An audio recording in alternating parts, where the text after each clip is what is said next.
almışam. Özü də bu günə Özel jackpot. Binaları görürsünüz. Çox endirir. Binaları görürsən. Sən danışasan. Mükemmelimizde Məhəmmədimizə. danışalım. 100 kvadrat.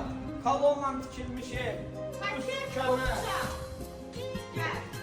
Dostlar, qarşısına qədər asfalt, mərkəzi kanalizasiya sistemi. Çok tam kıymetli.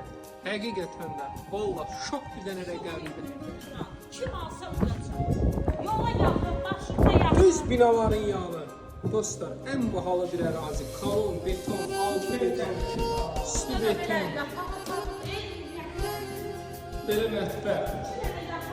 2 dənə yataq otağı. Deyir ki, efendim, kalon, beton, kalon, hər yeri belə oturmaz betonla tikib evi. Bəli, bəli. Bir kıymet bezler. Böyle bir kıymet. Burada duran zalı. Qiymət neçə ya?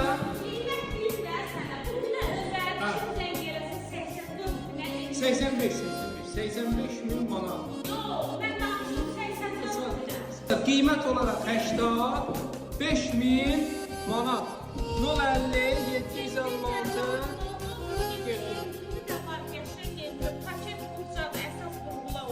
Mərkəzi kanalizasiyasına da var. Var.